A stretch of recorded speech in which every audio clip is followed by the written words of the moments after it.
pecado consumir bebida alcoólica ou é pecado apenas a embriaguez? A condenação bíblica à embriaguez libera o consumo controlado ou é mais seguro para o cristão evitar completamente? Fazendo parte da mesa de debates, o pastor Neemias Júnior, da Igreja Metodista Wesleyana, vai orar por nós neste momento. Por favor, pastor. Pai, obrigado por estarmos aqui, Senhor, obrigado pela Rádio 88, obrigado pelos meus colegas pastores que estão aqui. Obrigado, Senhor, por estarmos numa mesa, Senhor, onde podemos falar das coisas do Teu reino, Senhor. Que possamos sair daqui com os nossos corações abertos, a nossa mente aberta, que possamos entender verdades, Senhor, importantes para o Teu reino e que possamos, Senhor, crescer em espírito e em graça. É o que nós pedimos em nome de Jesus. Amém. Eu quero agradecer a presença do pastor Rodrigo Machado, da Assembleia de Deus Casa com Palavra. Graça e paz, pastor. Graça e paz, pastor Dário, Letícia, pastor Neemias, professor Marcelo. É um privilégio poder estar aqui nessa tarde, nessa manhã, né, melhor dizendo, ainda, para podermos discorrer sobre esse assunto tão importante que é dúvida para muitos ouvintes. Com certeza. Tá ok. Seja bem-vindo, professor Marcelo Arantes, da Projeto Vida. Muito obrigado por ter vindo. Muito bom dia. Bom dia, meu pastor. É sempre bom estar com vocês aqui. Um abraço, né? Pra Lelê, pastor Rodrigo, pastor Neemias, que foi meu aluno também. Eu acho que eu tô começando a ficar velho. Mas é sempre um prazer estar aqui conversando sobre coisas do reino, né? Aprendendo com os irmãos e também tá tentando trazer algum ensinamento. Legal. Seja bem-vindo, pastor Neemias Júnior. Graça e paz, meu querido. A paz, querido pastor Dário. Olha, já trago um recado pro senhor. O pessoal lá de Resende tá assistindo. Olha só, mandaram um abraço. Sempre fala lá, te assisti lá no debate e tal. Manda um abraço pro Dário. Amo o Dário. Muito obrigado. Pessoal de Resende, muito carinhoso com a gente. Essa semana mesmo eu falei com a Letícia, parece que foi ontem, que nossa audiência em Resende tá crescendo. Tá crescendo, viu? Tá crescendo. Graças a Deus por isso. Bom, são 3 debatedores e eu quero saber qual é a posição de cada um. Quero começar com o pastor Rodrigo Machado. É pecado consumir bebida alcoólica ou apenas a embriaguez, hein? A condenação bíblica à embriaguez libera o consumo controlado ou é mais seguro para o cristão evitar completamente? Pastor Dário, eu respeito todos os argumentos que serão apresentados. Sim. Todavia, eu opto por um sistema abstêmico. Sim. Então, eu sou contra o uso e o abuso da bebida alcoólica. Isso de forma particular ou porque você entende biblicamente que é pecado? De forma particular e também com alguns embasamentos bíblicos, segundo a minha exegese dos textos. Tá, então depois o senhor vai trazer esses textos bíblicos, né? Sim. E debatendo com os queridos que aqui estão. Professor Marcelo Arantes, qual é a sua opinião? A minha opinião é que a embriaguez é de fato pecado, né? E o consumo moderado, não. Não, né? Eu vejo o embasamento contundente contra a embriaguez, né? Em alguns versículos, né? Na verdade, muitos versículos. Mas eu não vejo essa mesma contundência quando se fala do consumo de vinho como um todo, né? Entendo. O pastor Neemias Júnior, qual é a sua opinião? Eu tô no meio. Tá mesmo, Tô no meio. Eu entendo que eu vou tirar a embriaguez. A embriaguez está muito clara aqui na mesa. Todos nós 3 vamos se bater, dizer que a embriaguez é pecado. Ponto. Agora, a questão da bebida, eu não vejo o pecado em si na bebida. Eu vejo um contexto mais amplo. Eu não fico nem com o pastor Rodrigo, que vai ser contundente, vai falar, não, beber é pecado. Nem com o pastor Marcelo vai falar, não, beber não é pecado. Eu vejo um âmbito mais geral. Por exemplo, para mim, como pastor metodista, é pecado. Por quê? Porque eu tô dentro de um sistema, e esse sistema cultural tem como alvo ou como espelho John Wesley. John Wesley, ele era abstêmico, ele acreditava que não deveria beber, não que fosse pecado, mas era uma decisão pessoal, e a gente se baseia na experiência do coração abrasado de John Wesley. Com isso foi criada uma denominação, e essa denominação é muito enfática em dizer que não pode beber. Não por ser pecado, é uma lei. É uma lei, não pode beber. Se eu beber, eu, como pastor metodista, estou pecando. Não por causa do álcool da bebida, mas por causa de uma desobediência à denominação. Agora eu queria que você fizesse uma pergunta, pastor Dário, para mim. É pecado beber guaraná na padaria, na padoca da esquina? Faz essa pergunta para mim. Então tá bom, é pecado beber refrigerante, o guaraná lá na padaria? Então, imagina aquele copo tulipa. Imagina, eu botei guaraná naquele copo tulipa. Sim. Sabe, aquele copo de cerveja. E aí eu joguei a latinha fora e tô bebendo ali na padoca. Certo. Chega a irmã Maria do Coque, passa do outro lado da rua. Toda igreja tem uma Maria do Coque. Com todo respeito, são as irmãs de oração. Ela vai passar lá longe. Do outro lado da rua, ela vai olhar pra mim. Ih, aquele é o pastor Neemias. Ele tá bebendo cerveja. Eu pequei. Tá entendendo? Então é uma questão não da bebida em si. Mas não tinha bebida alcoólica, era guaraná. Não é uma questão da bebida. É uma questão de todo um contexto sociocultural que a gente tem que hoje eu vou trazer no debate. Eu vou aqui instigá-los nesse contexto para dizer, para a gente perceber que não é sobre o álcool em si. É mais do que isso. É muito mais além do que isso. Olha, 998-680088 para você que está em casa, onde você estiver, mandar seu WhatsApp fazendo a sua pergunta ou dando a sua opinião. Pastor Rodrigo Machado, quais os embasamentos, né? Porque a pergunta que eu tenho para fazer, se é pecado beber bebida alcoólica, como eu fiz, né? Ou apenas a embriaguez. A condenação bíblica à embriaguez aprova o consumo controlado, ou é mais seguro para o cristão evitar completamente? Pastor Dário, eu acredito que é unânime a nossa interpretação de que a embriaguez é pecado.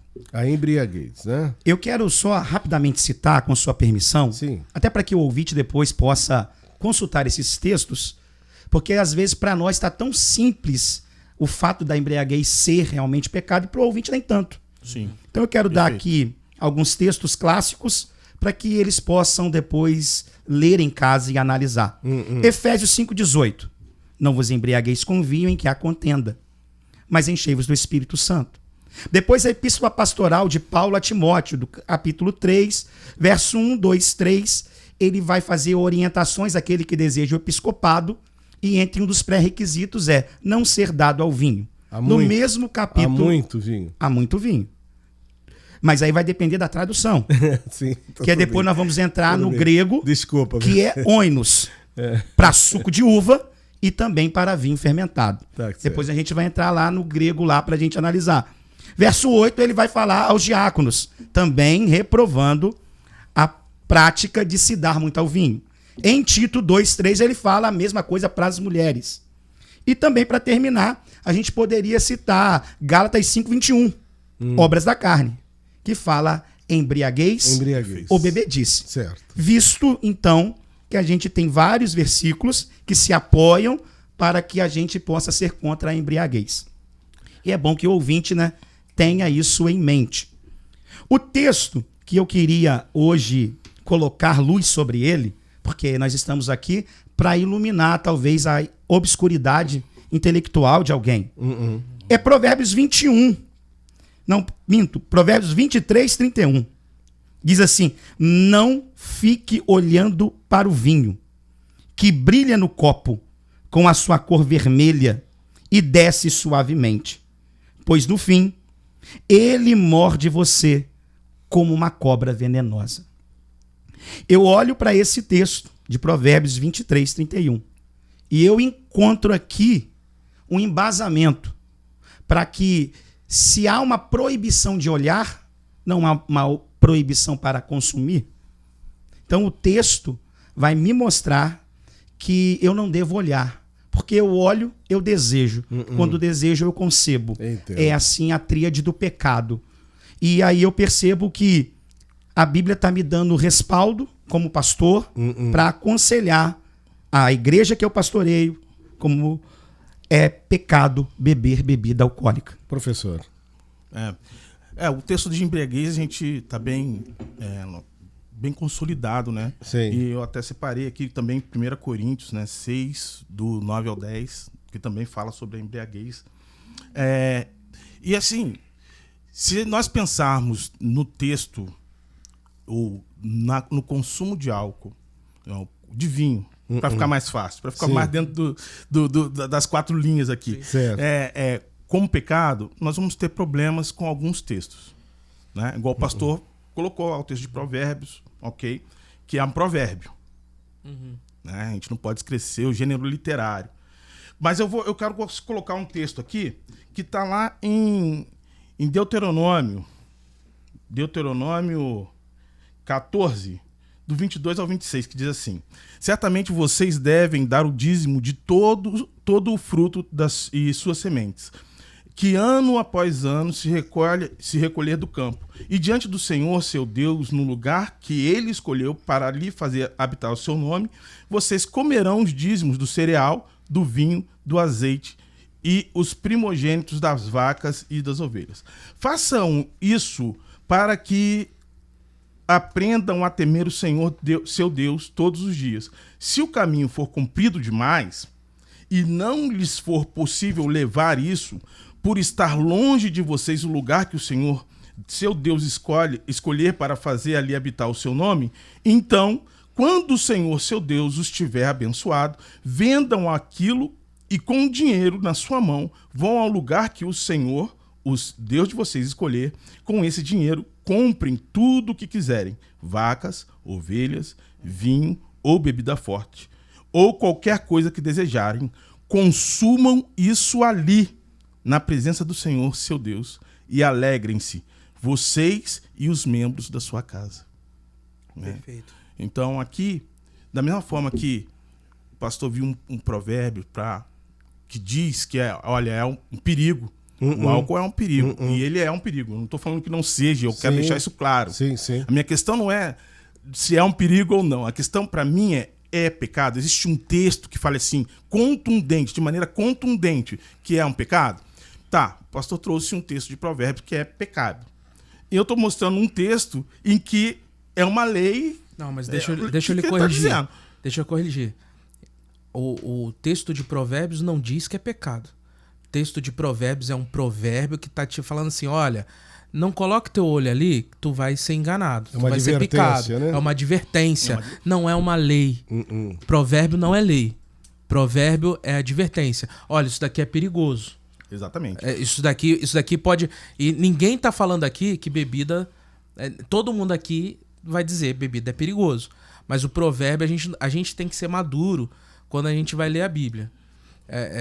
A gente precisa de um amadurecimento. E a gente precisa separar o que a Bíblia diz do que a Bíblia não diz. E qual é o contexto. Provérbio, a gente tem que entender que provérbio é um livro de conhecimento, sabedoria, de ensino, e que não tá te dando... Porque se a gente for pegar provérbio literal, a gente vai chamar algumas pessoas de mula, porque provérbio chama pessoas de mula. Então, essa é a questão do gênero literário que eu tô dizendo, né? O que é o provérbio? Provérbio é uma sabedoria popular. Então, é algo que eu observo, né? Galinha que acompanha pato morre afogada. Né? Então, eu tenho que olhar isso e entender que isso é um provérbio. Eu trago isso para minha vida, mas isso não é necessariamente uma lei, né? Mas o pastor trouxe para dizer o seguinte, olha, isso aqui é um texto que me abona dizer que é pecado. E eu estou considerando dessa forma, porque o pastor trouxe assim. E ok, tá? Ok.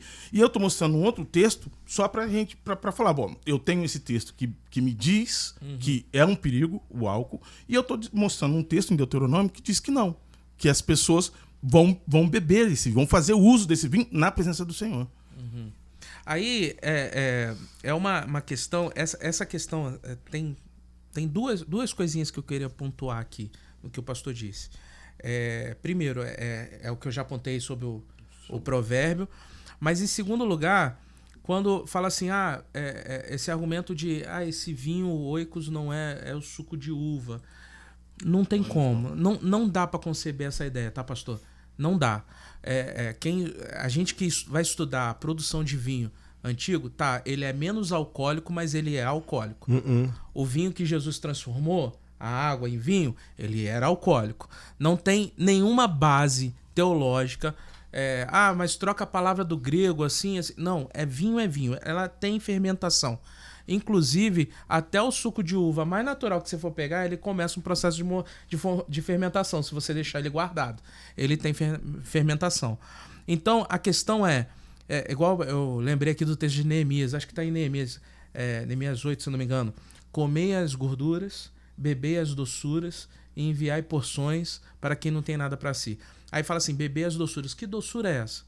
Qual é a bebida doce do tempo de Neemias?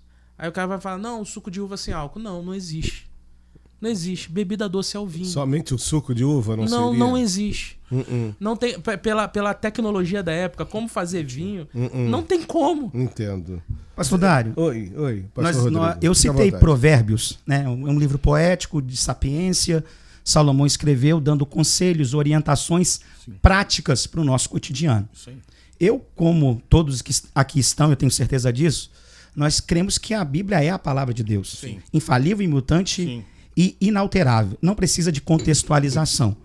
Então, eu aprendo aqui que quando eu olho para o vinho, eu estou descumprindo uma orientação dada. Só que para não ficar só em Provérbios, então, depois eu queria que eles me explicassem Levíticos 10:9. Porque olha o que está escrito em Levíticos 10:9. Você e seus filhos não devem beber vinho, nem outra bebida forte, antes de entrar na tenda do encontro, senão vocês morrerão. É um decreto perpétuo para todas as gerações. Seria para quem? Seria para quem? Para todas as gerações. Não, mas para quem está sendo dirigido? Pega o texto antes um pouquinho. Tudo bem, pastor. Assim, a gente vai conversar porque eu penso. Então, nada do que está no Antigo Testamento é para mim? Não, mas não é essa questão. Estou falando do contexto local. O contexto do texto mesmo. Sim. Se o senhor pegar um pouquinho antes, o senhor vai ver que essa ordenança é para uma família determinada, se eu não me engano. Se eu não me engano, para a família de Arão. Tenho quase certeza, mas não tenho certeza porque eu não li o texto. Mas se eu não me engano, se eu pegar o texto um pouquinho antes, o senhor vai ver que é uma ordenança direta para essa família. E tem a questão do time, antes de entrar na tenda do encontro, que era antes de fazer os rituais do tabernáculo. Também tem isso. Deixa eu só voltar no provérbio, só ler um provérbios aqui. Sim. Pequenininho. Provérbios 26, 4 e 5. Diz assim: não responda ao insensato segundo a sua tolice, para que você não se torne semelhante a ele. Versículo 5. Responda ao insensato segundo a sua tolice, para que ele não seja sábio aos seus próprios olhos. Entendeu o que eu estou querendo dizer? Que em Provérbios, muitas vezes, a gente precisa de trazer o texto para um entendimento que é o entendimento da vida, do cotidiano. Embora seja a palavra de Deus, e é a palavra de Deus, e eu acredito nisso, existe uma questão de sabedoria e de como as coisas se colocam aqui. Então você tem dois textos aqui que parecem se contradizer. Olha, não dê atenção ao insensato, e no versículo abaixo, dê atenção ao insensato. Então o que ele está querendo dizer? Está querendo dizer que você não deve considerar o insensato. No geral é isso. Então você precisa olhar Provérbios de uma forma diferente, não como um mandamento. Na questão do Levítico, ok, mas isso era próprio para uma família. Isso está no contexto. Se o senhor ler o contexto, o senhor vai ver que isso é uma ordenança para a família de Arão.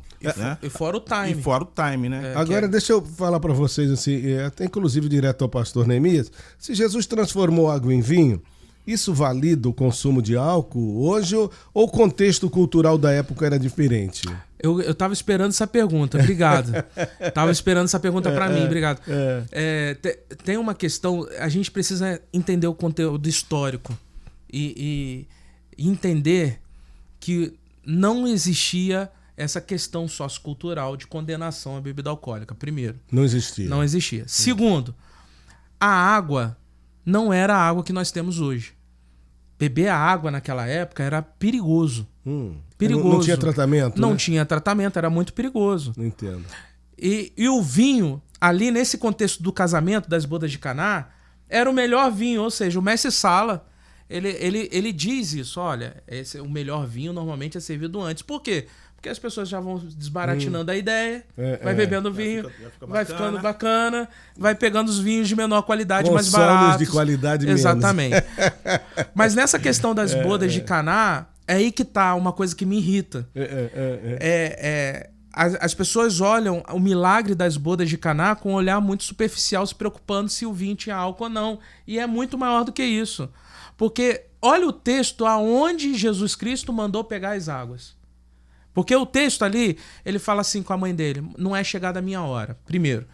Mas não é chegada a hora dele fazer milagre, como muita gente superficialmente pensa. Ele tá falando, o casamento não é meu. A responsabilidade do vinho é do noivo. E aí ele fala assim, olha onde o texto vai falar que ele pega as talhas. Qual talhas que era? Talhas da purificação. Você tem uma ideia, a talha da purificação era onde as pessoas chegavam para se lavar antes do casamento. Ele pega essa água podre e transforma no vinho. A mensagem das bodas de Caná é muito maior do que se o vinho tinha álcool ou não. Ele está falando, olha, eu vou pegar vocês, água podre do mundo, do pecado, e vou transformar no melhor vinho. E no meu casamento não vai faltar vinho. Ele está falando, o meu casamento com a igreja não vai faltar alegria, não vai faltar vinho. Essa é a mensagem. Então ela é muito maior do que tinha álcool ou não tinha álcool. Hoje, mas não quer dizer que eu tô liberando. As pessoas falam assim, tô argumentando, liberando. Hoje não dá. Hoje você não tem isso. Você tem uma água boa, você tem refrigerante, você tem tantos outros tipos de bebida. Você não precisa disso. Mas naquela época não tinha. Naquela época era diferente. Hoje nós temos uma situação no Brasil, eu queria abordar, que é muito mais perigosa do que se tem álcool ou não é. Porque no Brasil, crente não bebe. Isso é uma lei moral do Brasil, que crente não bebe. Sim. Depende do estado. Depende do estado? Então eu vou falar aqui no Sudeste. É mesmo? Isso é uma questão, novamente, cultural. Cultural. Então, aqui nós somos evangelizados por pessoas da Metodista, que vieram oriundos da Metodista, e Assembleia de Deus, congregacionais que são por causa da origem, que é de Wesley também. Sim. Né? Mas no Sul são luteranos. A maioria no Sul, da evangelização no Sul é luterana. E aí eles não são abstêmios. Mas aí, professor, nesse contexto que a gente está aqui, Volta Redonda, Rio de Janeiro, crente não bebe. Sim. Se crente não bebe, e eu tenho eu sou cristão, e aí tem o grande plus do cristianismo. Cristianismo não é sobre você. Ouvinte, você que está me ouvindo, cristianismo não é sobre você. Cristianismo é sobre o teu próximo. E Jesus, ele sempre vai nos ensinar a nos sacrificar pelo próximo. E aí, se eu vivo numa cultura que crente não bebe, e eu apareço bebendo, eu tô gerando um mal-estar. Eu não tô evangelizando. Porque se espera de mim, o ímpio espera de mim uma postura diferente como cristão. E para mim, isso é mais importante do que simplesmente se a bebida tem álcool ou não e se é pecado beber. Entendeu? Agora eu pergunto... Pode falar, então, professor. O que acontece? O que eu vejo nessa grande questão é, de fato, a questão cultural. É, de fato, a questão cultural. Mas a minha pergunta, desde da sua primeira fala, que eu estou armazenando ela aqui, agora eu acho que é a hora de fazê-la, é o seguinte. Tá com saudade de me dar nota vermelha na prova, né? A questão é a seguinte. A cultura pode definir o pecado? O que define o pecado? É a palavra ou a cultura ajusta o pecado? Porque, veja, o que eu estou falando? Estou falando o seguinte. Bom, nós estamos aqui no Sudeste e aqui, não, se eu beber, então eu estou pecando. Mas se eu for para a Itália, se eu beber lá pelo contrário, né? Se eu não beber na casa do cara que me convidou para tomar um vinho, eu estou pecando, porque eu estou escandalizando ele. Certo? Então, a cultura define o pecado. Entendeu o que eu estou querendo dizer? Que na minha concepção, novamente, respeitando a sua opinião, pastor, eu não vejo textos contundentes dizendo que o consumo moderado de bebida alcoólica seja pecado. Não que eu esteja orientando a beber. Exato. O que o senhor falou tem toda a razão, pastor.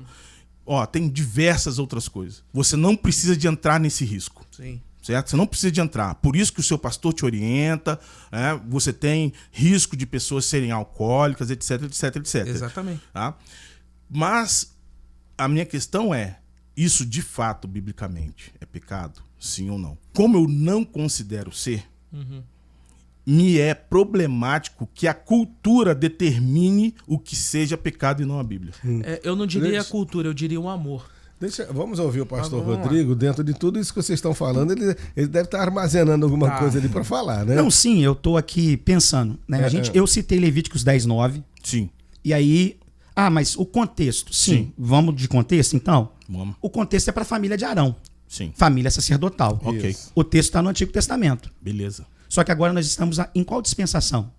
Graça. Todos nós não somos sacerdotes? Sim. Todos nós não temos acesso à tenda do encontro? Sim. Então, se eu estou tirando o rito, ficando com o princípio. O princípio é, Arão, você e a sua casa não podem beber quando for entrar na tenda do encontro. Só eles entravam na tenda do encontro.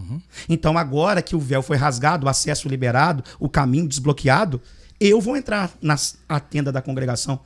Será que esse princípio, essa recomendação, também não é pertinente para mim hoje? Pode ser, sim. Mas aí a gente tem um problema. Né? A gente tem um problema, por exemplo, de Coríntios, quando estavam todos os irmãos e Paulo os adverte com relação a não tomarem o vinho.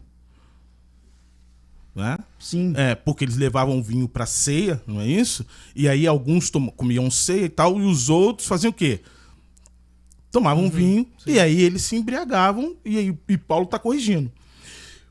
E por que isso aconteceu? Porque, de fato, os irmãos estavam tomando vinho, e não me parece ser um problema ali, o vinho, e sim a embriaguez e não olhar o próximo. Tá? Então, se o senhor está dizendo que, olha, esse fundamento é um fundamento que vale para todo mundo, a gente tem problema desde o início. A grande questão aqui, ela não é objetiva. Eu vejo essa questão muito subjetiva. A pergunta é a mesma. Tatuar é pecado? É a mesma pergunta, só com coisas diferentes. Mas, assim, encostando aqui meu professor, não é uma questão cultural. Não é sobre cultura. A pergunta foi, a cultura pauta o pecado? Não. Mas o amor, sim. O amor pelo próximo, sim. Porque, para mim, não é uma questão individual. Volto a dizer, o cristianismo não é sobre você. Cristo veio não para te agradar, foi para salvar a tua alma. Eu já falei, inclusive, em outros debates, a mesma coisa. Cristo não veio para te agradar, ele veio para salvar a tua alma. E aí, quando você é salvo, você começa uma postura do reino de ser imitador de Cristo. E por ser imitador de Cristo, aonde? No auto-sacrifício. Então, eu me sacrifico, pelo meu próximo. Se vai te escandalizar, eu vou me abster. John Wesley, ele não se absteve da bebida alcoólica, e é a minha leitura de John Wesley, tá? Ele não se absteve da bebida alcoólica por ela ser alcoólica. Sim. Ele se absteve da bebida alcoólica porque na questão metodista dele, que era um xingamento, lá vai o metodista, lá vai o metódico. Na questão dele, ele achava que ele ia servir melhor se abstendo da bebida alcoólica. Como eu acredito hoje, eu acho que o pastor, ele vai se servir melhor a Cristo se abstendo da bebida. Concordo. Agora, o cristão também, né? Não só o pastor, o cristão. Eu vou fazer uma pergunta aqui, direto ao professor Marcelo, um ouvinte que está fazendo essa pergunta, tá? Ok. Você daria seu filho para ser operado por um médico que tomou uma taça de vinho, ou uma garrafa de vinho, ou uma garrafa de cerveja? Porque a bebida, ela altera a nossa mentalidade. Sim. E não vamos falar só do vinho e a cerveja. Exemplo, ver o senhor tomando só uma caneca de chopp lá no Operários, no Aterrado, uma cervejaria artesanal, diz ela, e à noite pregando na igreja. Será que seria legal? É a Degmar do Retiro que faz essa pergunta pro professor Marcelo. Eu acho que não, né? Eu acho que existem lugares, existem momentos, eu acho que isso tudo faz parte do beber com moderação, né? A questão do você ter a inteligência de como isso pode ser feito e como isso não pode ser feito. Você não faria isso publicamente, no caso. É a mesma coisa, nós somos cristãos e nós acreditamos no poder de Deus, certo? E nós vamos viajar de avião. Todos nós somos cristãos, inclusive o piloto. Aí o piloto, vamos lá, vamos viajar, sobe o avião e aí, no momento ele para de pilotar e eu vou orar. E vou ficar orando. E ele não mais olha pros aparelhos. Por quê? Porque está na mão de Deus. Você vai pegar esse avião?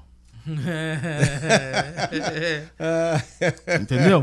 Então nós precisamos entender. A gente precisa de ler o texto bíblico e a gente precisa de entender essas coisas. E aí, falando disso, puxando para o que o pastor Neemias disse, eu concordo com ele que isso é uma questão de amor. Mas educar também não é uma questão de amor? Verdade, sim.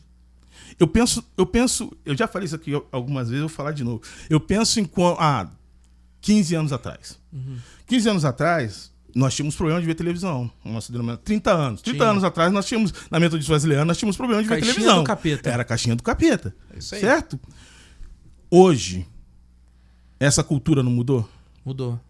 Aquilo que era pecado não deixou de ser pecado porque a mudança de cultura, o entendimento trouxe isso. E isso, de alguma forma... Lembra de quando foi uma briga com calça comprida na Metodista Wesleyana? Exatamente. Por utilizar ou não. Como que a cultura foi mudando? Porque alguém educou. Alguém falou, olha só, até aqui é o texto. Daqui para cá é cultural. E a gente precisa entender. Tem culturas que são boas e vão se manter. Tem culturas que não são boas, não vão se manter. Por exemplo, a cultura de uma igreja, quando ela fala assim, olha, nós somos abstêmios. É uma cultura boa? Para mim é. Para mim é uma cultura boa. Tá certo? O que me pega é você dizer que é abstêmio porque é pecado. Entendeu? E o que me pega também é por que a gente fala tanto sobre bebida e não fala sobre, por exemplo, glutonaria. Que é basicamente a mesma coisa. Mesma coisa. Pastor Rodrigo, dentro de tudo isso que nós temos ouvido, até sobre o comentário da nossa ouvinte, o que o senhor tem a dizer? Pastor Dário, igual a gente citou no início do debate, um texto que Paulo recomenda que Timóteo faça uso de um pouco de vinho. Sim. E aí o pastor veio aqui, ele já colocou o que eu iria colocar. Na verdade, não era para ele beber um copo de água e um copo de vinho. O texto está orientando ele a colocar o vinho na água. E por quê? Porque o vinho tinha propriedades para filtrar aquela água, que não era uma água tratada como a que temos hoje. Perfeito. Sim, perfeito. E quem falar que o álcool faz bem para a saúde está indo contra o Instituto de Pesquisa sobre o Câncer. Essa matéria é de 20 de agosto de 2024. O consumo de bebida alcoólica eleva o risco de vários tipos de câncer, como de estômago, esôfago e fígado. Perfeito. Então, jamais eu vou enxergar esse texto como uma orientação a alguém fazer o consumo da bebida alcoólica. Eu tenho dificuldade nisso. Na verdade, até, pastor Rodrigo, se eu posso botar um parênteses aí, eu acredito que se Paulo fosse contemporâneo, eu não sei que tipo de dor que Timóteo tinha na barriga, mas provavelmente devido à água e provavelmente porque ele já não tomava vinho. E a água naquele tempo, como eu já falei, era uma coisa complicada. Provavelmente hoje Paulo ia receitar um remédio. Toma aí porque hoje nós temos medicamento para isso. Toma aí um remédio contra gastrite. Ele ia citar um remédio. Porque hoje nós temos. O cara fala assim, não, eu tomo vinho porque é bom para a saúde. Não. Não é. Hoje nós estamos evoluídos. Nós temos remédio aí para gastrite. Temos, né? Paulo faria isso. Só para deixar claro para o ouvinte que... era uma questão que esse texto é o que o pessoal pega para defender. Não, o Paulo recomenda. Não, ele não recomenda o vinho, ele recomenda um remédio. Né? Só para deixar claro. E eu só queria entrar no adendo aqui. Eu vou citar até as fontes, porque eu acho que é muito importante a gente no debate também trazer as nossas fontes para que o ouvinte depois possa consultar. Beleza. Né? Ateneu, escritor grego, no livro O Banquete, ele usa a palavra oinos ou oikos, depende aí da forma que você quiser falar. E ele usa oinos ou oikos para falar sobre suco de uva. Okay. Aristóteles também, na sua obra Meteorologia, ele também vai usar oikos para suco de uva. Perfeito. E também na enciclopédia judaica Sanar, do ano 70 d.C., vai usar oikos ou oinos para suco de uva. Então, quando nós lemos o Antigo Testamento, existem 3 palavras: Só que Glaucus, que é usado em Atos... Novo Testamento. No Novo Testamento, obrigado, pastor. Glaucus, que é usado no Novo Testamento em Atos, quando eles falam, eles estão cheios de mosto ou de vinho. E em Lucas também fala sobre aquele banquete promovido por Herodes, e aí é chacar, ou siqueira. E aí eu vou perceber que tudo no Novo Testamento vai ser oinos ou oikos. E aí a gente vai falar, houve a transubstanciação. João 2. Água em vinho. Que vinho é esse? É um vinho fermentado ou é um suco de uva? Não é uma cerimônia de casamento? É. E nas cerimônias de casamento não deveria ser estripado o fermento? Não podia ter fermento nas cerimônias judaicas. Era uma proibição do Vaikra. E aí a gente vai perceber como que ele vai fazer vinho. Aí algumas pessoas vão entrar em vários assuntos, porque Jesus não era nazireu. Sim. O voto do nazireado, lá de número 6, se aplica a João, mas não a Jesus. Perfeito. Há quem diga que Jesus bebia muito vinho. Até porque falavam, ele está entre os beberrões e comer. Comilões. É. Mas a gente não tem nenhum respaldo para falar que realmente ele bebia ou não. Certo. E aí fica para nós, pastor Dário, a seguinte questão. É subjetivo, pastor Rodrigo, eu concordo. Aí eu estive aqui também no debate da tatuagem e eu disse meu posicionamento. Certo. Para mim é pecado. Eu optei, sempre que a Bíblia não for muito clara, escolher ser radical. Eu escolhi isso para minha vida. Entendo. Eu pratico isso há 38 anos. Tá certo. A tatuagem não diz que é pecado ou que é. Para mim, eu vou falar que é pecado. E por que, pastor Rodrigo? Porque seria muito fácil eu falar que não é, porque eu já tenho a tendência a querer aquilo. Eu tenho a tendência a querer beber. Eu tenho a tendência a querer me tatuar. Mas o evangelho não é sobre mim. Sim. O evangelho é sobre ele. Nós vamos abrir aqui um parênteses para ouvir os nossos ouvintes. Começando aqui com Júlio César Nunes. Bom dia, pastor Dário, ouvintes Bom e dia. pastores debatedores. Júlio César Nunes da Ponte Alta, graça e paz a todos. Então, a Bíblia não proíbe o consumo de bebidas alcoólicas aos crentes, mas as igrejas desaconselham o consumo do mesmo, não como mal em si, mas por pretensamente conduzir ao mal ou abrir caminho para ele. Dito isso, eu gostaria que os debatedores falassem, interpretassem o texto de Mateus 11:19, principalmente a frase final do texto. A propósito, o álcool, ao meu modo de ver, é como qualquer outra droga mundana. É Mateus o quê? Muito bem. Mateus 11:19. 11:19. Vamos ler aí? Vamos. Enquanto vocês estão procurando, Já achei aqui. já achou? Então, por favor. Veio o filho do homem comendo e bebendo, e dizem: eis aí um homem comilão e beberrão, É o texto. amigo de publicanos e pecadores, mas a sabedoria é justificada por seus filhos. Posso, pastor Dário? Posso prosseguir aqui? Não, à vontade. É porque eu vou discordar do pastor Rodrigo. À vontade também. Pastor Rodrigo, quando a gente fala... Eu sou especializado em Antigo Testamento, tá? Minha especialização. Quando nós vamos falar de suco de uva, não tem como a gente entender suco de uva só como um mero suco. Não, isso é impossível. Porque o que é o suco de uva? É a uva prensada, sai o suco e ela, querendo ou não, passa por fermentação. Ela vai fermentar.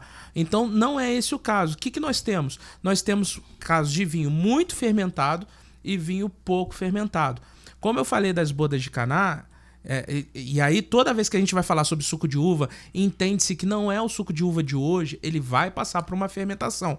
Quanto às bodas de Caná, você fala assim, não, o mosto era tirado, mas o próprio mestre Sala, ele vai dar essa suspeita, que ele fala assim, o melhor vinho é servido antes. Por que o melhor vinho era servido antes? Porque a pessoa vai desbaratinando as ideias ali e ela não sente mais o sabor e ela não vai perceber que o vinho final é quase um vinagre. E aí nós temos até a diferença desses nomes, porque nós temos vinho, que é o suco da uva, nós temos o mosto, que é a bebida forte, e nós temos o vinagre, que Jesus colocaram na boca de Jesus na cruz. Então, não é sobre a questão de teor alcoólico. Tem teor alcoólico. A bebida no Antigo Testamento tem teor alcoólico porque era uma necessidade da época. Era uma necessidade da sociedade daquela época. Entendo. Hoje, Nós não precisamos, não temos essa necessidade. Nós temos suco e nós entendemos que suco não tem álcool. Por que que o suco de uva não tem álcool? Porque ele é preparado para não fermentar. E mesmo assim, se você pega um suco de uva puro e deixa ele guardado, ele vai fermentar. Olha, a nossa ouvinte Ana Maria, da 208, diz: bom dia, pastor Dário e debatedores. Aqui em casa eu bebia vinho, sempre bebi. Mas devido eu ter um marido ex-alcoólatra e eu entender a palavra de Deus, me abster, como é que é?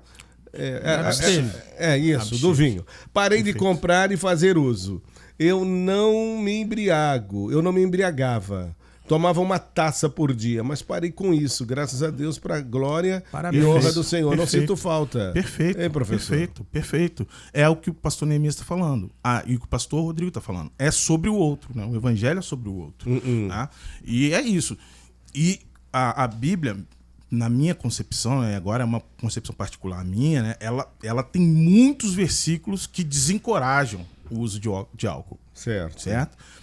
Quando se fala de embriaguez, você tá. A Bíblia. A embriaguez é um processo. Você começa com uma taça, depois vai mais uma, depois vai mais uma. E aí você chega lá. Será que é por isso que a embriaguez é um pecado? Porque envolve perda de controle? Exatamente. E aí a perda de controle, ela é algo tão sério, que as pessoas perdem o controle a ponto de perder a vida, a ponto de fazer com que outros percam a vida. Mas a gente faz isso também comendo demais. Mas a gente não atropela ninguém comendo demais. Né? Sim. Verdade, né? Entendeu? Então existem perigos. Existem perigos. E a Bíblia nos adverte com relação a esses perigos. Tá? Então, quando você tem um perigo, eu costumava dizer quando eu era adolescente, que a Bíblia coloca alguns. Ela coloca aqui, ó, que é pecado. Nós temos pecado. E eu pensava que era igual à praia. Você vai numa praia que tem algum perigo. E aí você vê uma boia vermelha lá. Bandeira vermelha, tudo. E aí o que você faz? Você não vai lá. Porque você sabe que ali tem perigo. Você não vai. Ponto. Mas, se você for um cara abusado, você vai lá ver, pra ver se é perigoso mesmo. E aí você descobre que na bandeira vermelha, normalmente não tá o perigo. Mas se você der 2 passos pra frente, 3 passos pra frente, pronto. O que eu quero dizer com essa ilustração, né, é que normalmente a igreja, ela olha o texto bíblico e ela coloca as boias. Por que a igreja coloca as boias? Porque ela quer te proteger.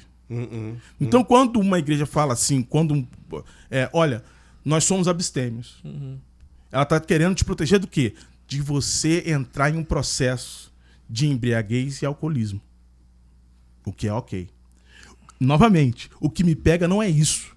O que me pega é fazer isso com base em dizer que o consumo moderado de álcool é pecado. Olha, entendeu? Eu tenho até assim, continuando, tem uma parte aqui que eu lembrei que o pastor Rodrigo falou muito forte. A gente tem que ter cuidado com o contrário também. Porque se a gente está falando que não bebe por amor, vamos dizer assim, não bebe por amor, a gente tem que tomar o cuidado de não formar algumas afirmações sem amor. Tipo, se a Bíblia não fala nada, é pecado.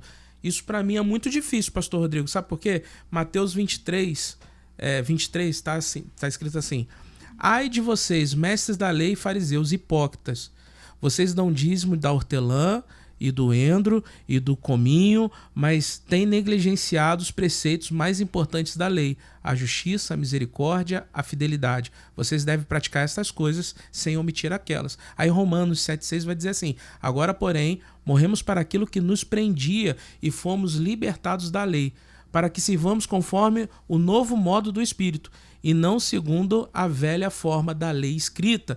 E eu quero concluir essa partezinha lembrando de uma frase do Bushido. Bushido é um livro japonês, e o Daido Jiuzan, que é o escritor, O Caminho do Samurai, ele fala assim,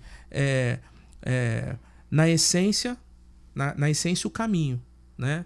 Na prática a lei, no espírito o caminho, na forma a lei. A gente não tem que pautar a Bíblia como se ela fosse um livro de lei a ser seguido. Você tem que entender aquilo que você está seguindo. Se eu falar assim, tatuagem é pecado, bebida alcoólica é pecado, eu tô só impondo lei. Como o pastor aqui falou, o professor Marcelo falou aqui, a gente precisa ensinar também com amor. Por quê? Porque nosso papel aqui nesse debate não é te dizer, vai lá e beba socialmente que não tem problema não. Não é isso. É explicando assim pra você, olha, a recomendação é que você, como cristão, tenha uma vida piedosa. E com essa vida piedosa você não beba. Quando acontece, assim, o que eu vejo é o seguinte, quando a gente determina que algo é pecado, e de fato, no texto bíblico, se a gente olhar com calma, estudar, ir direitinho, fazer a exegese que o senhor gosta de fazer, né, ir lá no grego e tal, né, e você chega à conclusão de que aquilo talvez não seja, isso merece um estudo. Exato. Isso merece um debruçar. É igual... Mas eu vou chegar lá, pastor. E a gente tem um problema de fazer isso com a congregação, entende? Porque é normal que a gente pense que isso vai causar mais mal do que bem. E talvez seja, eu não sei, eu não sou pastor, sou professor. Né? Então eu vejo o texto bíblico e eu estudo o texto bíblico como um professor. E aí eu vou ensinar da forma que eu vejo o texto bíblico. Sim. Né? E igual a gente está debatendo, aí vamos falar agora, até do pastor Neemias, ele comentou sobre, né? Talvez eu até entendi errado a fala dele. Ele deu aqui uma ilustração de alguém que talvez escandalize bebendo fora de casa e talvez alguém dentro de casa não escandalize. Eu não vejo separação entre vida pública e vida privada. Eu não vejo separação. Perfeito. O que eu sou no oculto, eu tenho que ser em público. Perfeito. Então, no público eu sou uma pessoa que não bebo, mas no privado eu bebo, eu tô sendo o quê? Completamente hipócrita, porque hipocrisia é a arte de exigir o que não se pratica.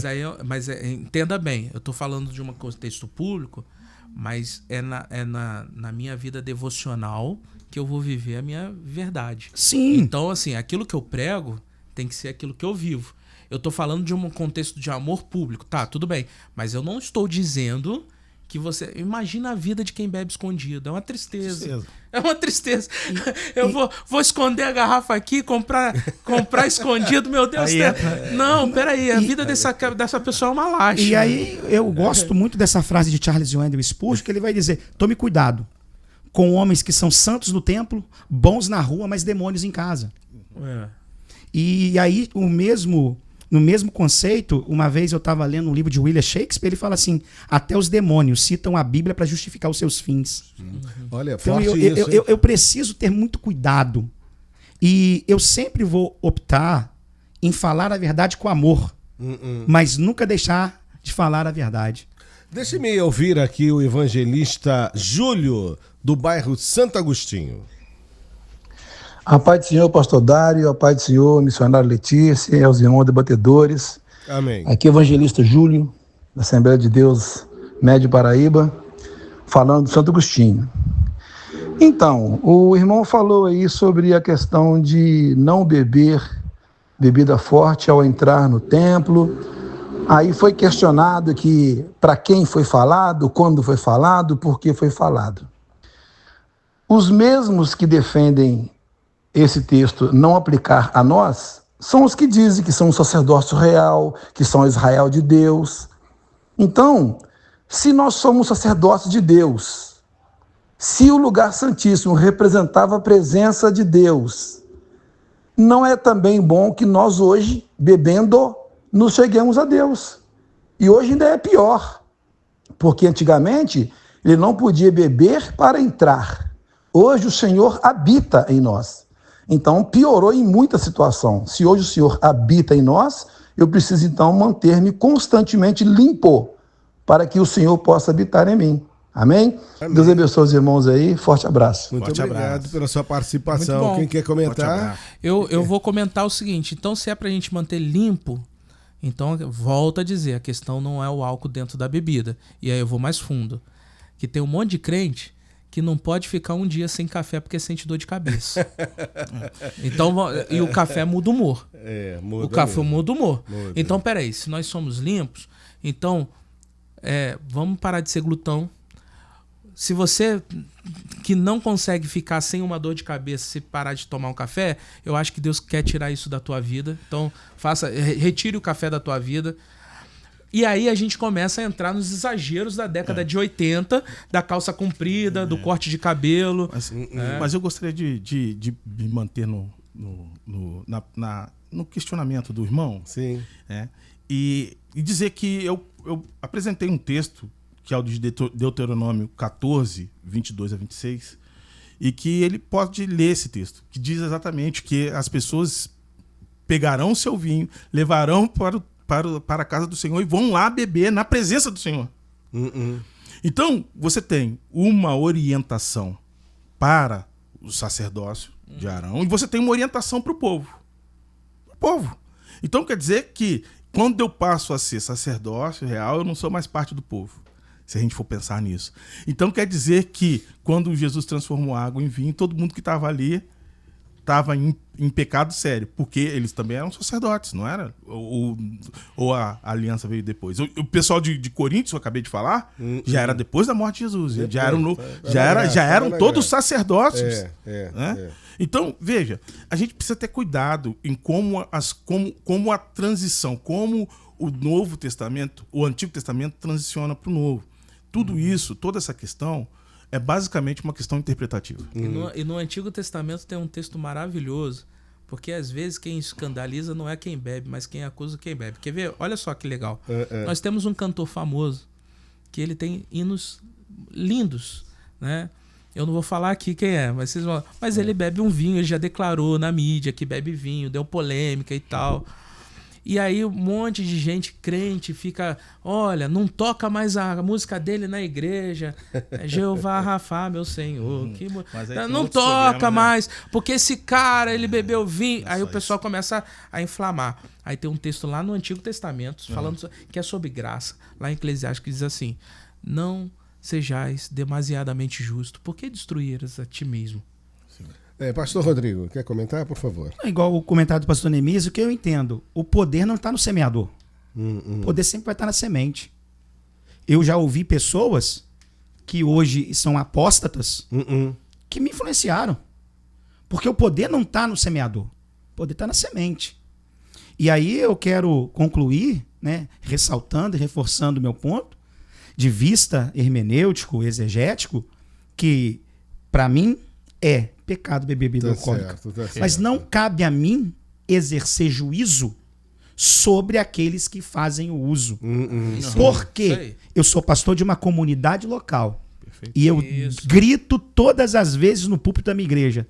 Não é pastor que escolhe ovelha. É ovelha que escolhe pastor. Se você escolheu estar nessa comunidade local, você pode até ter um pensamento divergente do meu. Mas enquanto estiver aqui, você precisa se submeter em obediência. Perfeito. Ou a porta da decasa vai estar aberta para você procurar uma igreja que se adeque ao seu pensamento exegético.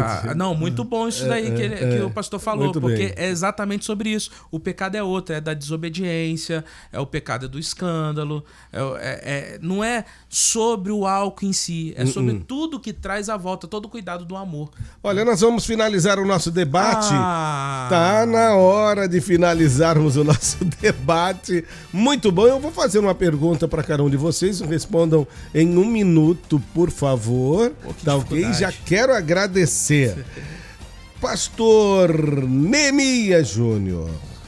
Líderes cristãos podem ser exemplos ao consumir álcool moderadamente, ou isso compromete o testemunho da fé? Na nossa realidade aqui, compromete o testemunho da fé, com certeza. Na nossa realidade aqui, sim.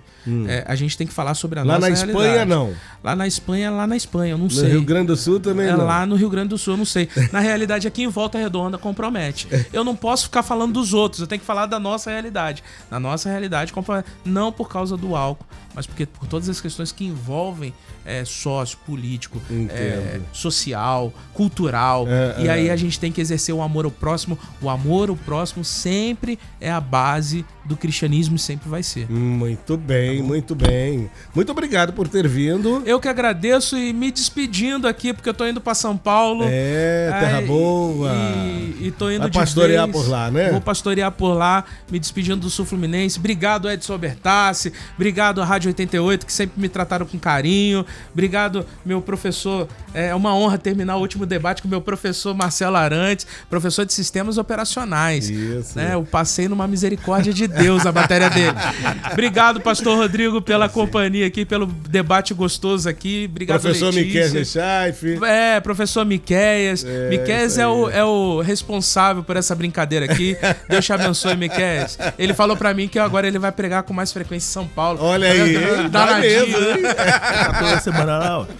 Muito obrigado, viu, pela sua participação aqui com a gente. Eu que Quando agradeço. vir visitar a Volta Redonda, fale com antecedência para você participar com a gente, tá? Ótimo. Tá ok? Professor Marcelinho, beber álcool em casa, longe de olhares públicos, é diferente de consumir em um restaurante ou evento social para o testemunho cristão, ou não há nenhuma diferença, hein? Seguirei o relator. Pra mim, você tem que ser o que você é. Né? Entendeu? É o que você é e pronto. Entendeu? E agora, se você precisa se esconder de tomar o seu vinho lá no restaurante que você vai, é porque você está fazendo alguma coisa errada. Você considera aquilo errado e isso é pecado. Mas mesmo que você considere certo, você pode fazer isso ocultamente para não derrubar, para não fazer pecar o seu irmão mais fraco. E aí vem a minha outra questão. Eu sou professor. Eu preciso educar esse irmão mais fraco. Eu preciso, pra mim, eu preciso pregar pra esse irmão mais fraco e falar, irmão, olha só, o texto tal, o texto que eu quero fechar aqui diz o seguinte, cadê ele? Eu tinha marcado aqui, gente. Tá aqui. Diz o seguinte, do alto de tua morada, rasgas os montes, a terra farta-se do fruto das suas obras, faze crescer a relva para os animais e as plantas que o ser humano cultiva, para que da terra tire o seu alimento. O vinho que alegra o coração, o azeite que lhe dá brilho ao rosto e o pão que lhe sustém as forças. Então eu preciso ensinar isso pro irmão, que o vinho não é algo pecaminoso, o exagero sim. Tá certo. Muito obrigado, viu, por ter vindo. Até uma próxima oportunidade. Pastor Rodrigo Machado, já que muitos condenam o uso da bebida alcoólica, o senhor condena também, por causa do escândalo público que isso pode promover. Até que ponto o cristão deve abdicar de sua liberdade pessoal para não causar escândalo a outros? Pastor, eu vou falar o que Champlin falou no seu comentário sobre o Novo Testamento. Nós somos livres porque Cristo nos libertou, mas somos escravos porque servimos a Ele. Então, quando eu sou livre do império das trevas e sou transportado para o reino do Filho do seu amor, eu me torno servo. Então eu perco todo o meu direito de fazer escolhas próprias. Eu faço o que ele manda. Josemar Bessa tem uma frase que eu gosto muito, que ele parafraseia Hebreus 4:12. Ele diz assim: se evangelho fosse conforto, não estaria escrito lá que é espada. Estaria escrito que é travesseiro. Se é espada é porque evangelho é confronto. Eu não tenho mais vontade própria. A minha vontade é fazer a vontade dele. Se eu tiver que renunciar o meu desejo de beber, de me tatuar para glorificar o nome dele, assim eu farei. Deus abençoe a todos. Beijão. O pessoal aqui tá fervendo no grupo aqui da igreja. Daqui a pouco eu respondo vocês. Beijo no coração. Grande abraço, pastor Rodrigo. Muito obrigado por ter vindo.